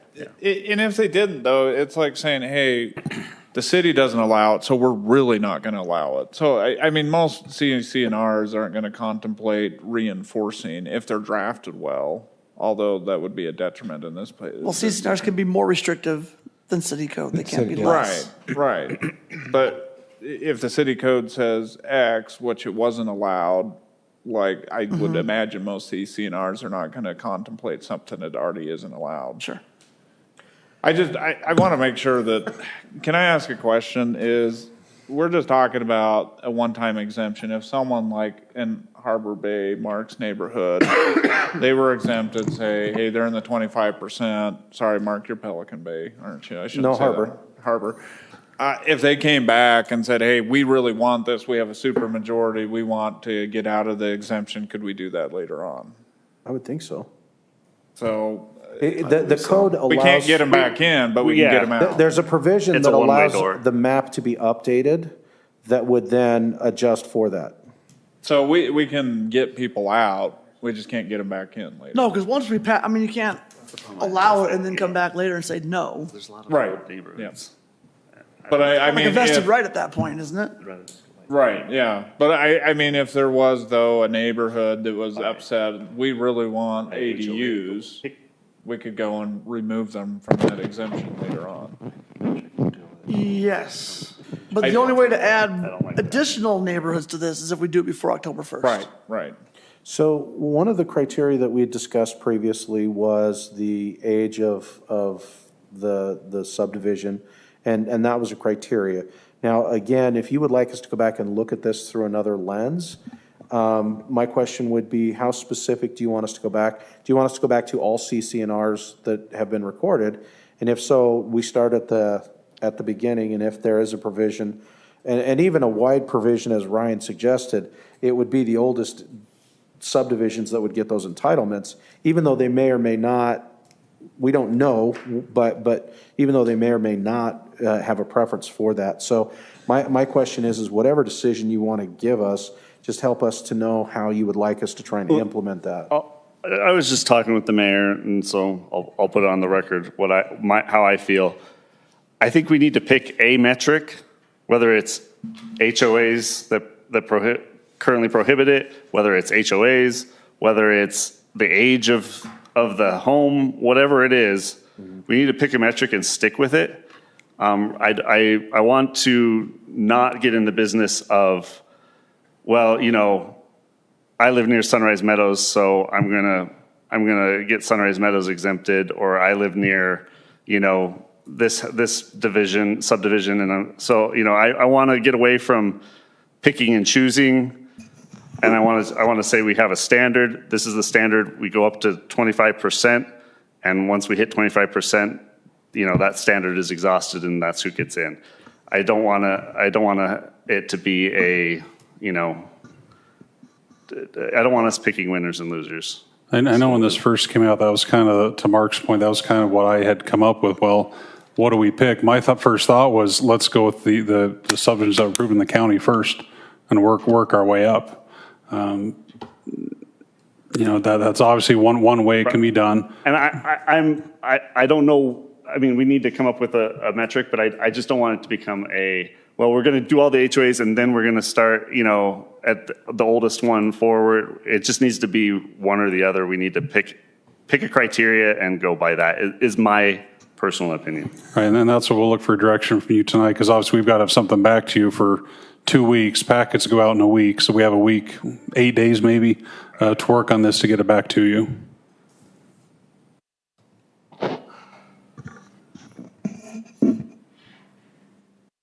I mean, so the issue with CCNRs is a lot of them are just digital images and they can't be searched. And so that's where it's, you know, difficult for, I think, the city to go through all the CCNRs and base it off of the first ones that submitted their CCNRs that have clauses in there of no ADUs would be the ones that make it. If they were properly digitized and you could easily search, that would be a quick way But we also don't know if they've amended their CCNRs and we were just not included on that. Right. We would only be able to search those that were submitted as part of their applications. So have all the HOAs, did all of them get a message? Well, we reached out to all of them that we have information on. Okay. Now, I don't even know that our list is complete. If there are other HOAs that we're missing, we did find just this morning that we had some wrong emails that we were mailing out to, and so we did get some corrected emails back out, and thus we received a couple of last-minute responses here. But there's still 7 here that we haven't heard anything from that we reached out twice or 3 times to. And so there's no guarantee in the next 8 days that we're going to make that positive contact and know exactly who they are, what they want, what their CCNRs dictate. I think there's some difficulty with that. Because could the metric just be that we've contacted all the HOAs that we have information on, and the first ones that have reached back out to say yay or nay on that are the ones that make it into the pool? That's kind of what we've done. Yeah, and that's what I'd kind of, that would be my choice on that. And our recommendation would be, we could take Harvest Hills, we could take all of the submittals that we've received, we can subtract out the numbers and the homes that don't meet the 6,000 square foot, that don't meet the requirements for it anyway. We can subtract that out, and then that will increase the available percentage. The question really is how do you want us, I mean, and do we throw this out and go with CCNRs? I mean, we just need to know what the metrics is. And I'll just say I'm opposed to CCNRs looking at that, because the reality is, why are you going to write a code to say this is already we agree that this should continue to be prohibited when it's in the city code? It's just not a good measure to say we are looking at a code to make sure it regurgitates I think something. the challenge is representing all residents, not those in and out, not the sneeches with or without. Right. So I think that's going to be the biggest issue. And do you do that by age? Oldest plat recordations first. And like Chris said earlier with the villages, the new homes in the villages will come in knowing there could be ADUs. It's designed for it, the sewer's designed for it, the water's designed for it. And the older neighborhoods aren't. We just didn't build them for it. The villages, they do have their sub CCNRs as well. And so like as they do new developments in that hasn't been built yet, they could easily then allow it, right? Yeah. Well, state code would require that, right? Yeah. But people moving in would know. Yeah. And the home would be built to accommodate. I think it's fair, even though whatever the CCNRs say, like in the villages, if you have unrecorded plats, you know, there's still flexibility in how they can design the roads and stuff. Those should be excluded. Okay. Well, the question also would be, we have some of them that have responded, that a few of them said, no, we don't currently permit it, but we're willing to do so. We're willing to go along with the new state code and we're not going to Those oppose it. aren't, I'm assuming those aren't on this list. They're not on this list, but I'm just saying how we deal with these equitably across the board. Then there's others, including Catalina Bay, Beacon Point, Wildflower, who have said, yes, we do permit them, and yes, we want to continue. So, in other words, we can't just go by oldest or HOAs or whatever, because some of them have actually responded saying, yeah, we're okay with it. I wonder if some management companies are going to lose their. So in those cases, we have to take and assume that that's the best information. So let's say it's an older subdivision that recorded, they said they're willing to do it. Are you okay if we kick them out because we're going on the information that we received from that HOA or that neighborhood? And so we kick them out and we just keep going down the list. Yeah, I am. Yeah. And you're okay if we just de facto preclude anything that doesn't meet the state criteria for it, of multifamily, 6,000 square foot lots, yada, yada. And then we can then just kind of charge forward. So I guess I'm not clear, is it based off of CCNRs or is it based off of HOAs and then non-CCNRs? I just, clarify, because. Recordation date. Recordation date. So if we go recordation date. And by the way, that's actually 6,001 square feet is allowed. So 6,000 and below is prohibited. So that could make a little bit of a difference. I don't know how much. So when Purcell comes in and asks for a 10% variance on 6,000 square foot lots, we're going to say it's 10% down, not 10% up. Oh. So That would be the methodology, recordation, we start there, we start moving forward. And then even if, say, like a Villages as an example, even though the Villages may be an early recordation, any unrecorded plats, we're just throwing those out and they have to deal with current code at that point. Yes. Well, I think for our infrastructure, it's the healthy thing, because that's new. That can be designed to handle it. Okay? Yeah. Oldest neighborhood in Harvest Hills was probably not designed to handle 20% ADUs in it. And then after going through that, I think that's what you're saying, Mark. After the HOAs, if they're not responding, you just move on. It is what it is. That's their problem. Is then moving to the older neighborhoods and maybe looking at the CCNRs at that point. I don't know. We're going to do it based on age and we'll just see kind of how things shuffle out. And then, the challenge is let's say we exempt in, and I'm just going to use Lake Mountain as an illustrative example. Let's say we opt Lake Mountain in because they're one of the oldest neighborhoods. But let's say they turn around and say, hey, no, we want out. We want to give our people more options for renting out their homes. We're good with this. Then we could theoretically add some of those new neighborhoods on afterwards. But how do you do that for a Lake Mountain, for example, when it's not an HOA? You can't get a neighbor consensus.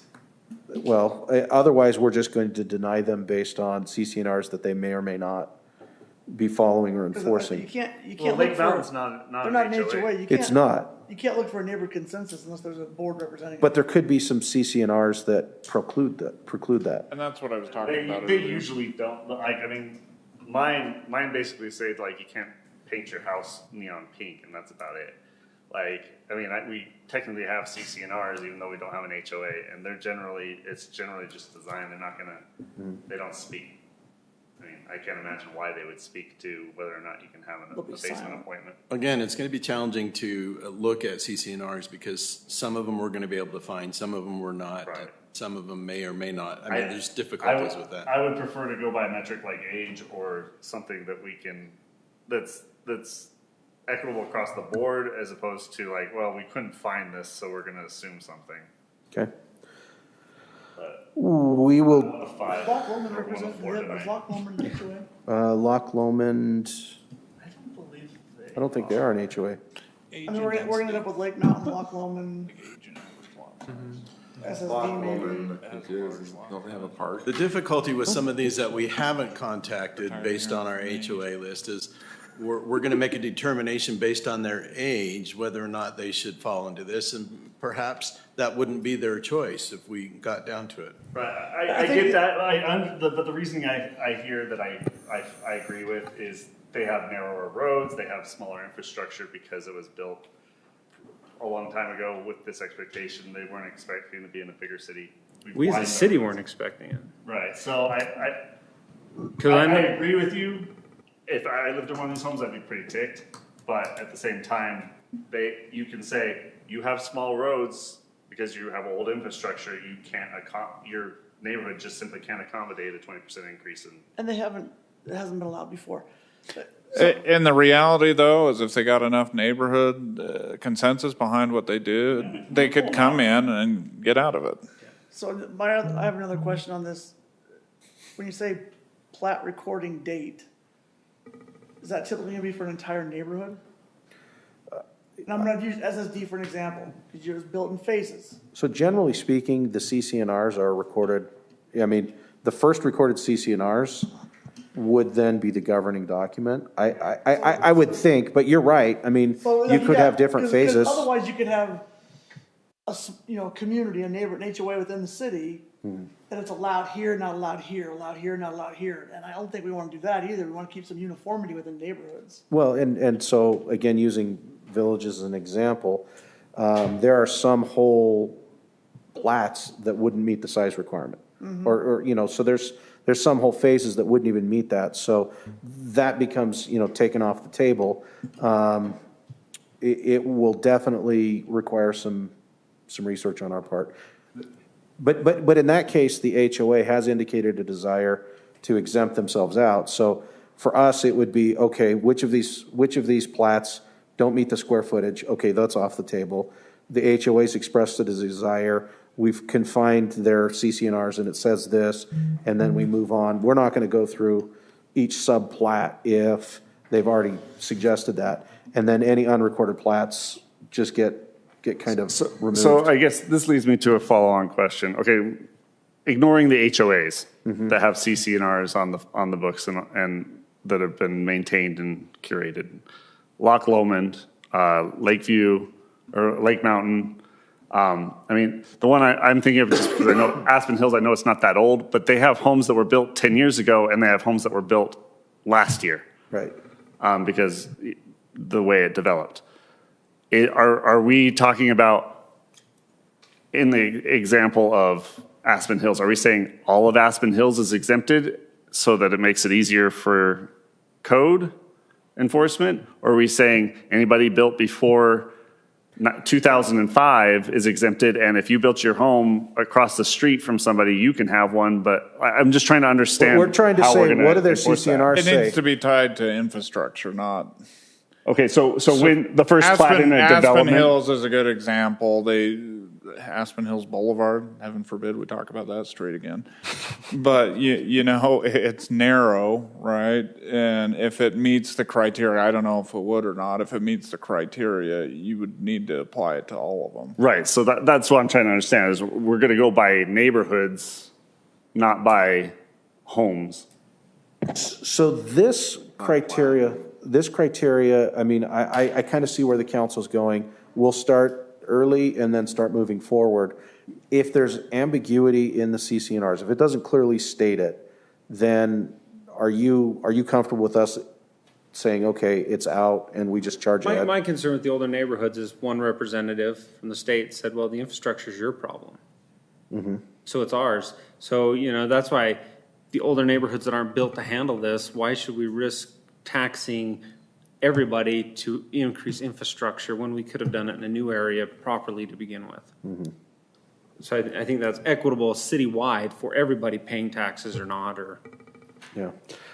I had a secondary question. We addressed the one that we want to deal with neighborhoods as a whole, not home by home basis.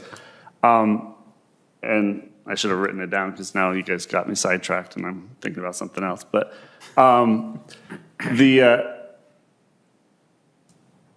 I lost it. So go ahead. Well, I like the mayor's point of what you're saying. I sticking with the HOAs, then you move to the oldest neighborhoods because they're going to have smaller streets.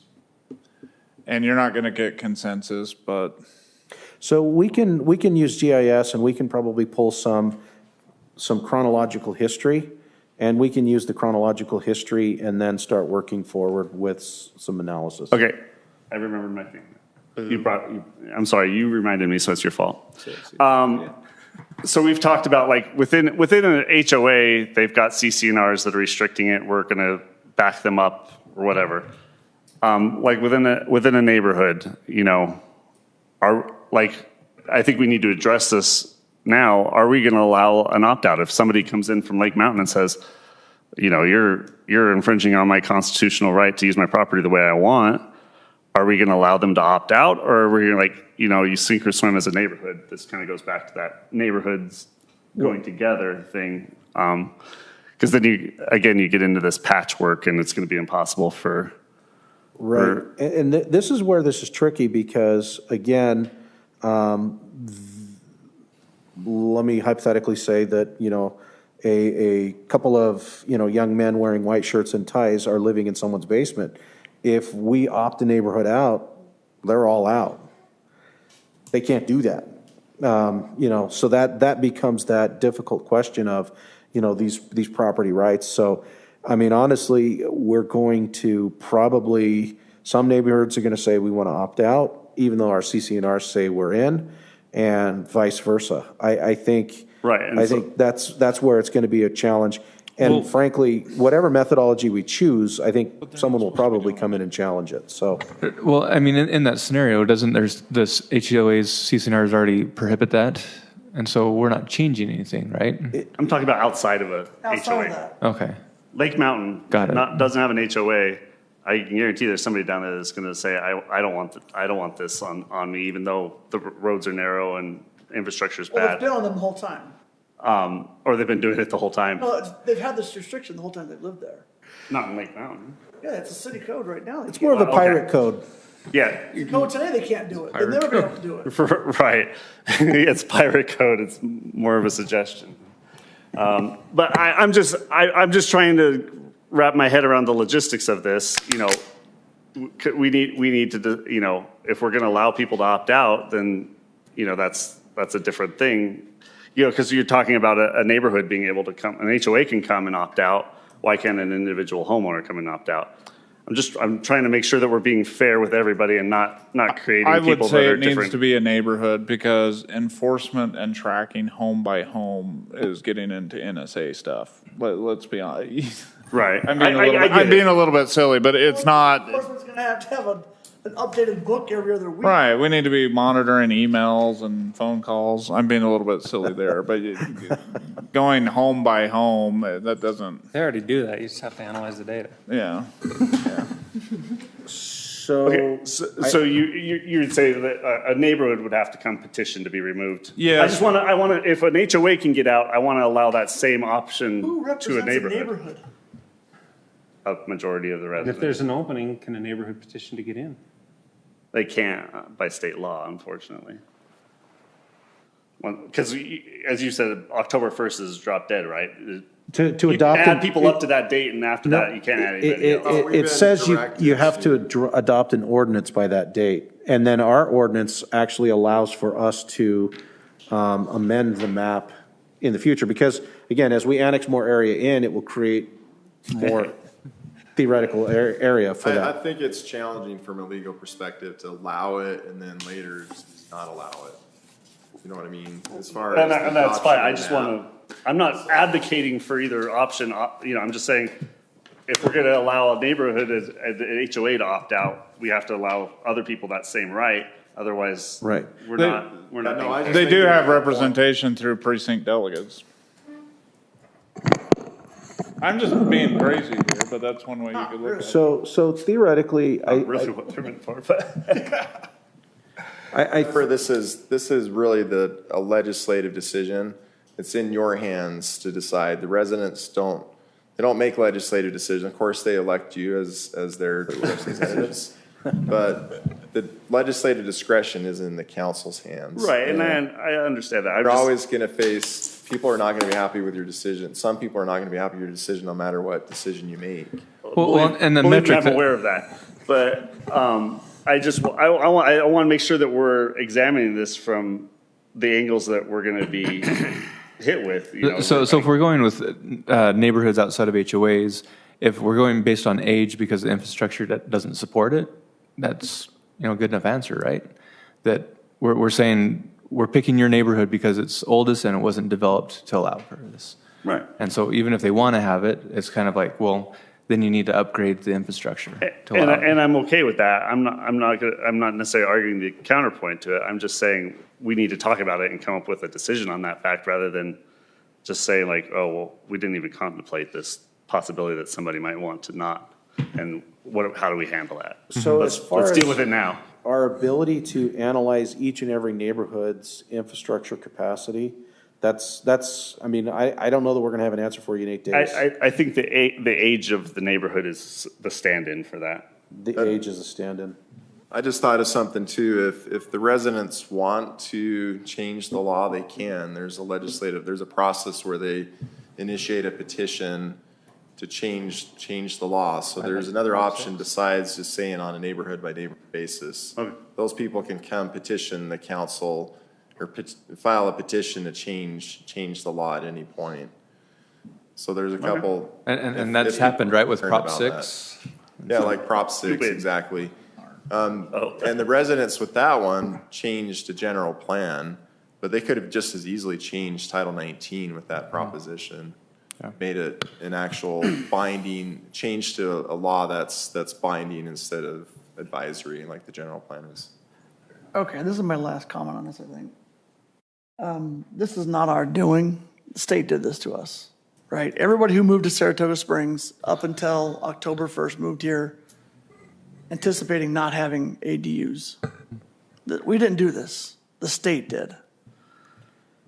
So I think after this discussion, I don't think I'm in favor of going oldest neighborhoods because I like having governance as close to the resident as possible. And for me, that's an HOA. And if the HOA restricts it, I think that's the way it should be done.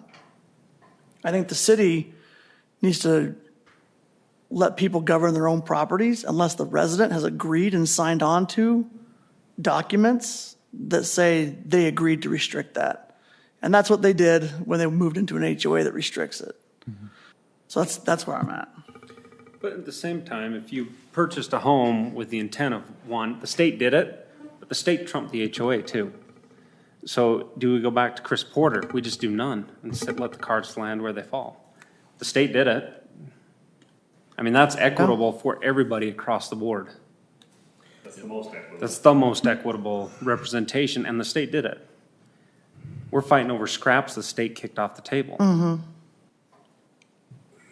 To your point there, Mayor, that is obviously the other option. No, it hasn't been discussed much. Chris, you made the comment early on. And that doesn't trample on anybody's rights. Yeah, I mean, we could identify good and bad points about either across the board or doing the 25%. Regardless, you're going to have people upset either way, most likely. So, Dave, what if we did this? What if we, by our code, looked at ways to make it more restrictive but allowed across the city? We're limited in what we can restrict. We're limited to the few things. What we've done already. So off-street parking. Yeah, we've got the off-street. That's the totality of what they gave us.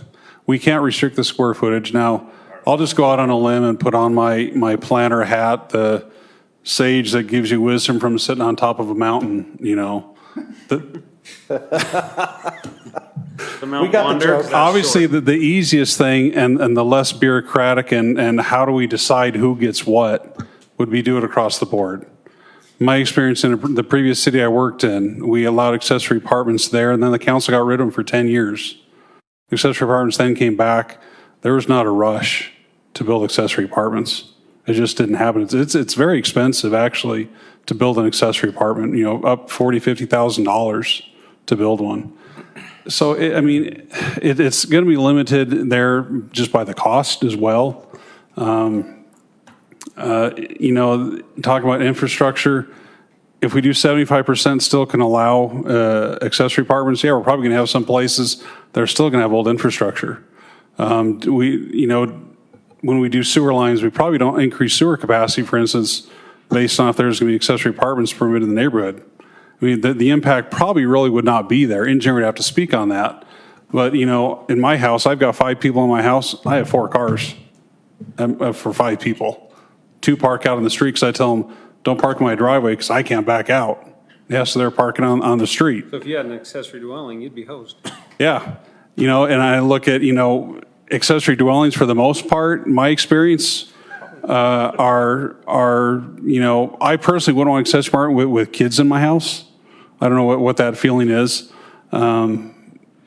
We could, talk all night probably about this, but again, that sage on top of the mountain, as far as to determine who gets, who does not, that's thrown out the door then. Let the residents govern themselves if they want one. You could, take that, perspective if you want. Again, there's good points and bad points about both. And fortunately, you're the ones that have to make that decision. Mayor, sorry, I didn't mean to cut you off. I just like to pitch in my 2 cents. I agree with what Dave is saying there. I've worked at 3 different cities previously who have dealt with what have been called accessory apartments or accessory dwelling units. As Dave mentions, there is not a rush that comes when you open the door there. There's a lot of prohibiting factors. There's a lot of people who've already made their determinations as to whether or not they want to do that. And a lot of those people will do it regardless of the law. And they, if they want to do it, they're doing it without letting the city know. Doing it today. Exactly. Yeah. And when you open the door, there is not a rush. And by and large, what you see is not large families with an extra room renting it out. It's probably, in most cases, an older couple who used to have 4 teenagers with 4 cars. Now they have an empty basement. Well, what they're doing is adding in a couple of the cars that used to be there previously.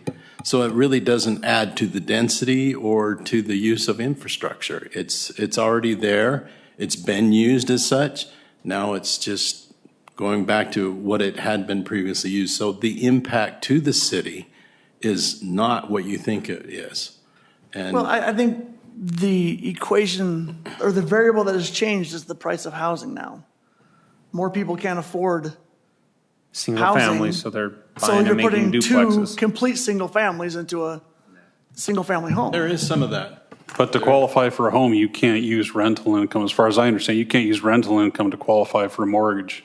You have to qualify for that before that ever comes in place. Yeah, I understand it's Give the cost state a few prohibitive. months. It's cost prohibitive.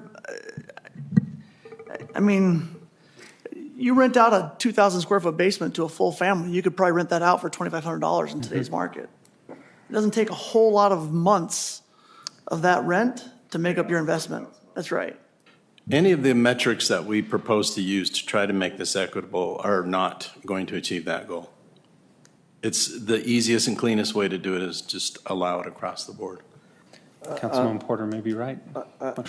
Yeah, and again, it's the one caveat is for those that have governance, as Chris was arguing.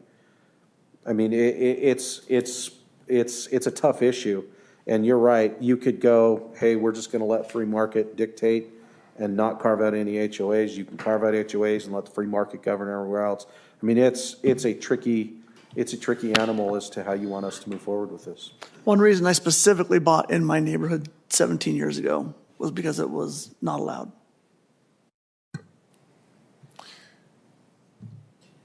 Can I just ask, so this, as soon as we're ready to move on from the 25%, I had a question about another part of the ordinance, but just, I don't, what if you're done with the utility meters, did you want to require utility, because the ordinance right now says they may have separate meters. I thought the direction in the meeting is you wanted to require the separate meters.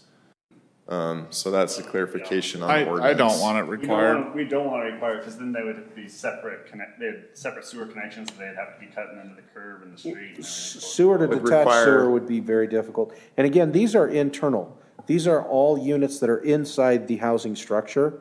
So to go in and retrofit a home and make it on its own meter would be extremely there was painful. Some discussion, but then I think we sided with not requiring. Yeah, what about for new construction though, where they know that they're going to be putting in the ADUs? No. Again, what's good for the goose is good for the gander. Okay, because I was just assuming that that's our really tie in to charge impact and connection fees, but. That's the downside of not requiring that.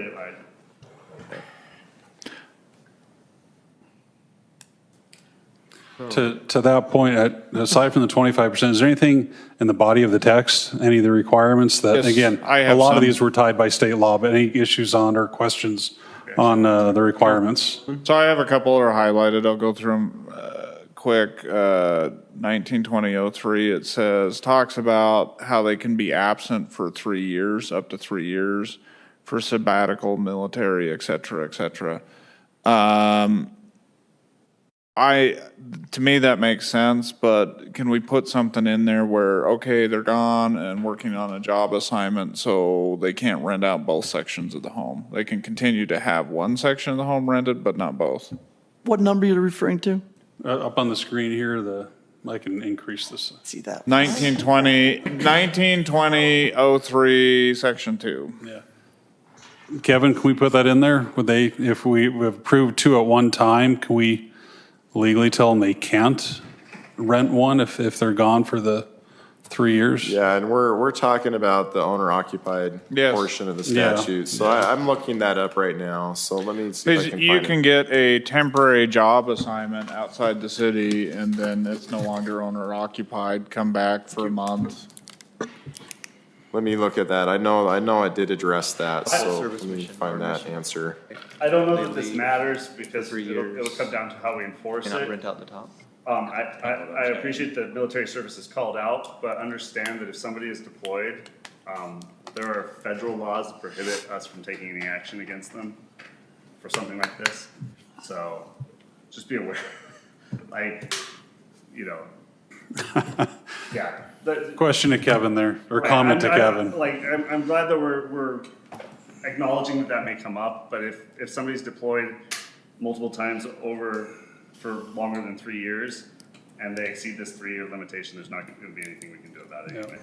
So yeah, I think what this is just saying is that person who is taking the 3-year sabbatical or whatever, this isn't allowing them to rent out the top or the whatever floor that they were occupying, is it? I'm fine with them continuing to rent, say if they're renting the basement. Rent the basement, Right. but not turning someone getting a temporary job, I can go to Houston for a week for my job and say I was on temporary assignment. And rent out both years. floors, yeah. Yeah. We don't want to allow that. Okay, no, that's fair. So I think that makes sense. I mean, maybe So you could put some clarification in there. I think we need to tighten that language up and we'll work on that. With the state code, like I know one of the issues that was in Lehigh Free Press and stuff was with their ADUs was, well, that's my brother's uncle's 6th cousin blood relative, so that counts as a resident, or the relative living upstairs. We're all Can it be related. worded that the title owner has to be the one living upstairs? So like Chris Karn would have to live upstairs in his house for the basement Why to be can't I rented. live in my basement and rent my upstairs? It doesn't matter. 50%. Okay. 51% of the home needs to be occupied by the What about, title what owner. about those that Yes. don't qualify and they have like a parent? Because I knew in my last neighborhood, there's a couple people that they weren't on title because they didn't have good credit, but their parents were the one on title. Where they turn it into a rental? No, they're the sole owner or sole. Yeah, I'm talking occupants, for ADUs. But if they then rented out the basement as well, then technically They're you don't not have on the title title, owner. it's 2 rentals. Yeah, So it's 2 AD rentals. I mean, ADUs, I think, kind of goes a different direction because as it currently stands, family members can live in homes together. I'm So- just saying for the upstairs, like if I wanted to do this to my basement, Classify the owner as the title owner. can I buy my house, get a permit, turn it into an ADU in the basement, live in it for a year, buy my neighbor's house, live in it, get a permit, so now I have a duplex, and then I buy the one across the street, I'm the owner. So now nobody lives in 5 of the 6 units I own. And I'm on title on all 3 units. And ultimately, the law says you must be owner occupied. And so there has to be, that resident has to be living The in one that on home. title. So it can't be an LLC or a, How does an LLC? I don't know, LLCs own homes. Yeah. Trust own homes all the time. Yeah. Yeah, but then it's gonna have to be a member of that trust that is the owner occupied. We'll put a plaque The up. trustee. Yeah, I think the definition is clear about that. That the owner is not defined as a relative. The owner's defined as the title owner. Yeah. I think we're good on that, in that respect. And then how do you enforce that, Mayor? Or no? It's Impossible to enforce. It's impossible to force these anyways, even Yeah. with the 25% exemption. Yeah. The only thing the 25 exemption really does That's what you said. You can't enforce it. is for those areas that are enforcing it, and this is where it kind of lends itself back to the HOA argument. They're going to be the ones that are gonna rat them out. They're gonna be the ones that are gonna enforce. They're gonna be the ones pushing to enforce. And you're gonna have much more consistency with that because generally they've hired companies to do that. Don't some cities create websites for the neighbors to turn in other neighbors? Yes, they do. I'm maybe just up north. I'm just like, Chris Porter's my neighbor, and he builds an ADU, that's fine, 6 years go by. He moves out and leaves it as a duplex. If I call the city, will they do anything?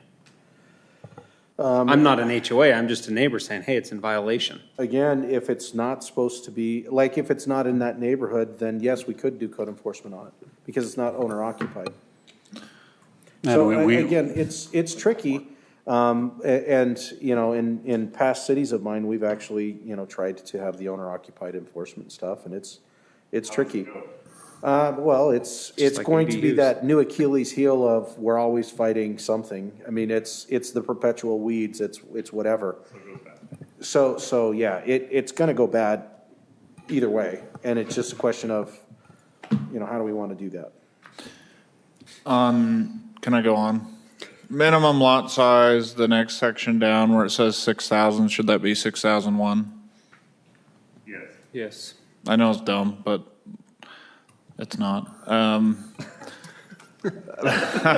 We could put greater than 6,000 because state code is 6,000 square feet or less. So if you come in at 6,000 and 2 inches, you're greater than the 6,000 of state code. Yeah, just clarify it to whatever you want. Not what you want, but what makes sense. 2 inches. Parking, it says at least one paved off-street parking. Can we make that 2? We can.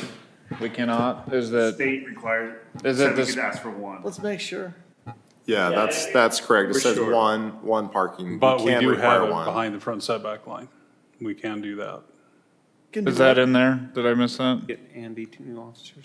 No, the state code. Yep, you I'm did. trying to find the reference, but it does say that we can require one. Yep. Let me find that. 918 located behind the front setback line. One additional on-site parking space. We can require one additional on-site parking space, regardless of whether the primary dwelling is used or is existing or new construction. So it can apply to existing construction. And we can require it to replace any parking spaces contained within the garage or carport if they use the garage. I don't think we wouldn't allow that anyway. But yes, it's just one.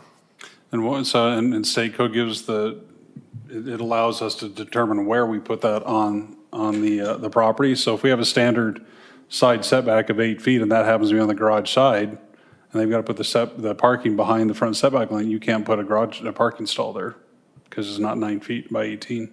So that may eliminate some people from doing an accessory apartment. Because theoretically, you're probably going to put it on the driveway side.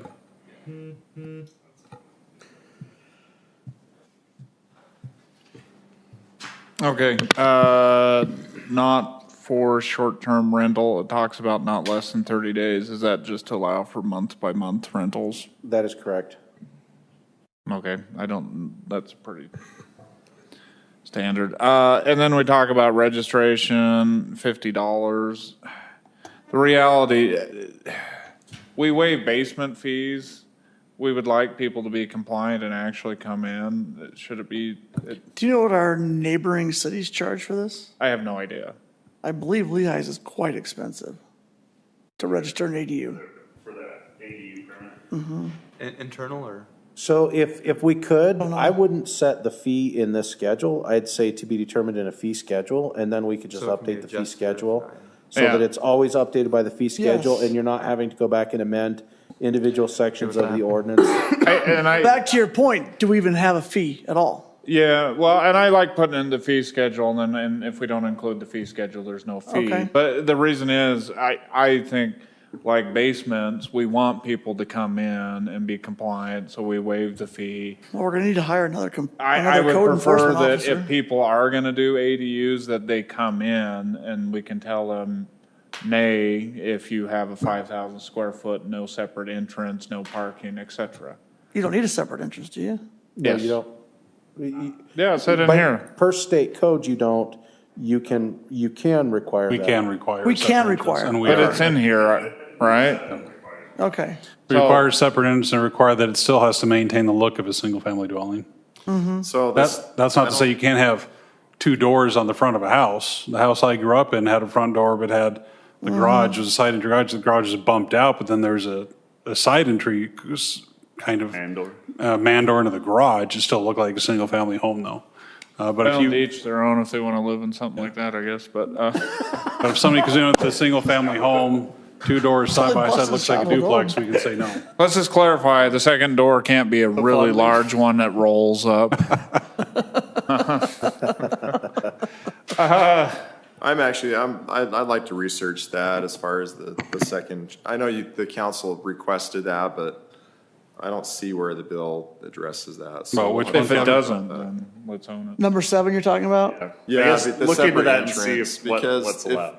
basically the state code is saying you can only do this, you cannot do anything outside the scope. Okay. So if And it doesn't mention address it. a separate entrance, we're out of luck and we won't be able to add that. And I know that was requested by the council, but we'd have to find the tie-in, and I don't think that there is a tie-in there. But there is a tie-in as far as Frankly, if changing we're gonna the make it appearance, citywide, I wanna structure, make it but- a- If Let me it- just tell you, Kevin, at Planning Commission, Possible, though, we can't. Fred mentioned that he had he's saying spoken that to we can't the even- Utah League of Cities and Towns, Wanna find and every that loophole we their can do. interpretation was that, yes, we could require that, but I would rather right, yeah. require it if it's silent on it than just require it, and if it doesn't work, they can challenge it.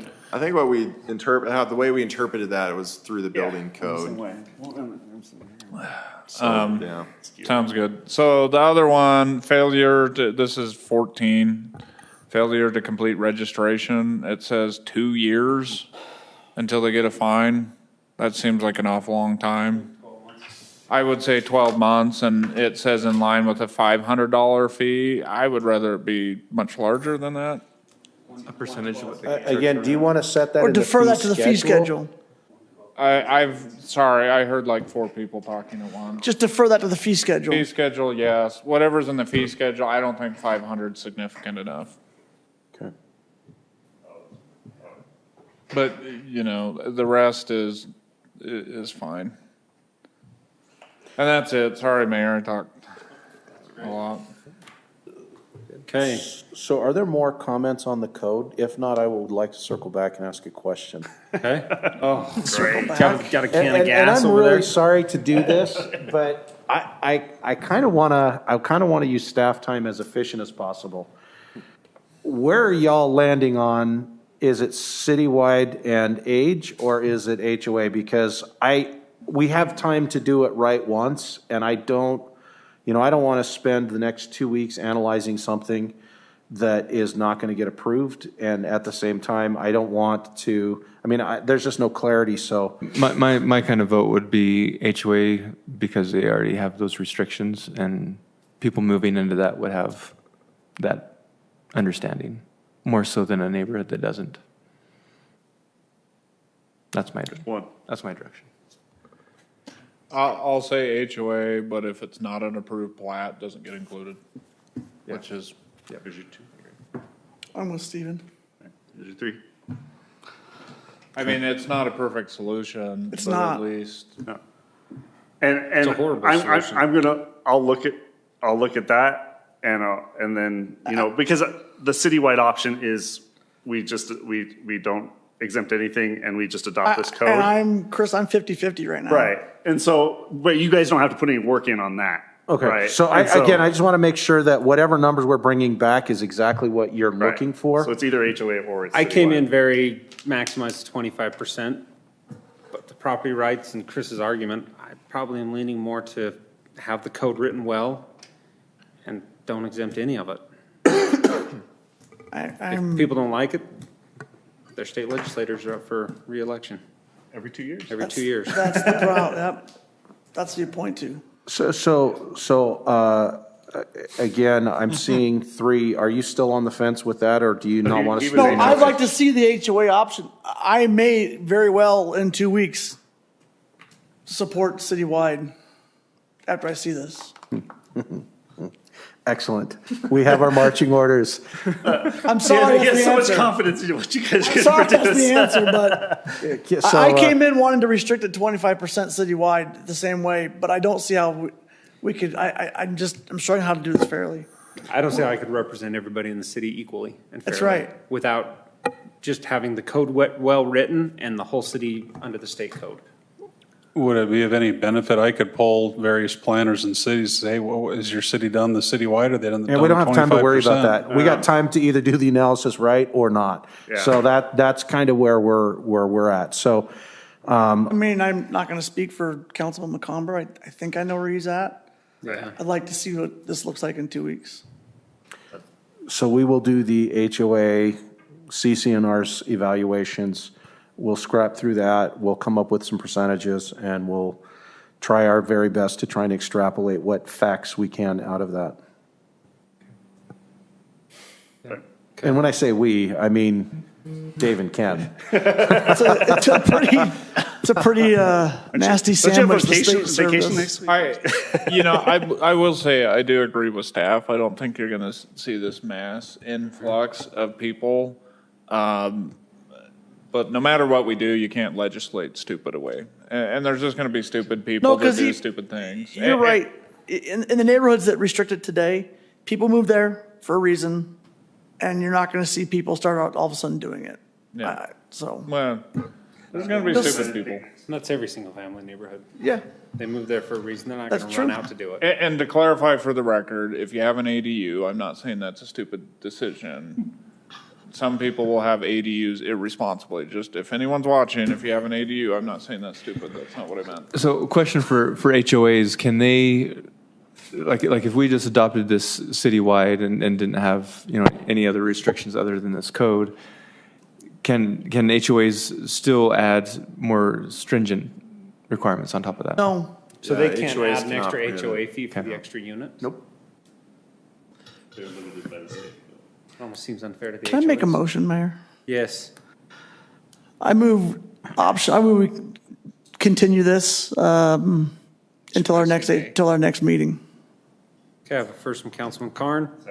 Second from Councilman Porter. Podeska. Aye. Wilden. Aye. Porter. Aye. Karn. Aye.